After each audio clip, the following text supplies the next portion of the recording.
Scott?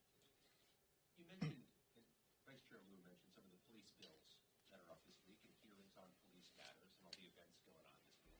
Do you all find it more difficult to work with Republicans on police issues when they call January 6th defendants hostages and deny the impact on police, the Capitol attack?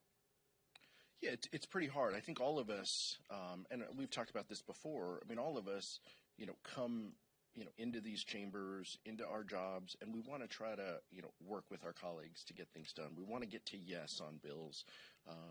This morning at caucus, we talked about some of the police week bills that Democrats supported in the 117th Congress, allowing more flexibility for local law enforcement when they're applying for grants. I mean, boosting mental health resources for law enforcement. I know Amelia Sykes is carrying a bill that would offer additional law enforcement support. These are things that we can do. When we're working together and when we are in charge, and when Leader Jeffries is Speaker Jeffries, those are the types of bills that we will advocate. But yeah, Scott, I mean, it's a little more difficult when they want to try to whitewash what happened.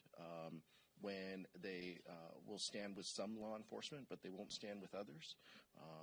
Specifically, I know Zoe Lofgren has written a letter to Speaker Johnson advocating for the plaque that was passed as a commemoration of January 6th. This was passed into law. It was supposed to be installed, honoring law enforcement on the west steps of the Capitol specifically, and Speaker Johnson hasn't acted on it. You all got response to that?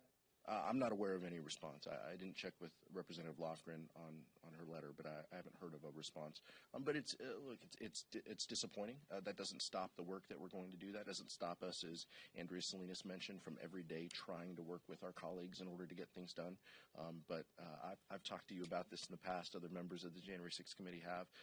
It does shape our perspective here clearly. I agree with what Chairman Aguilar said. I also want to note that what we're seeing from the Republican conference are a series of messaging bills on a variety of topics, none of which are going to pass the U.S. Senate. In contrast, when Democrats were in control, we took action, such as passing the American Rescue Plan that provided funding to local cities and states. That's where most of the funding goes for law enforcement, and we were able to save a lot of positions at cities and states, including those in law enforcement, from being laid off because of what Democrats did to actually fund these agencies. And then if you look at this term, in terms of community-funded projects, Democrats secured more funding for law enforcement than our Republican counterparts. And so Democrats believe in actions, and our actions send a strong signal that we honor those who protect and who serve.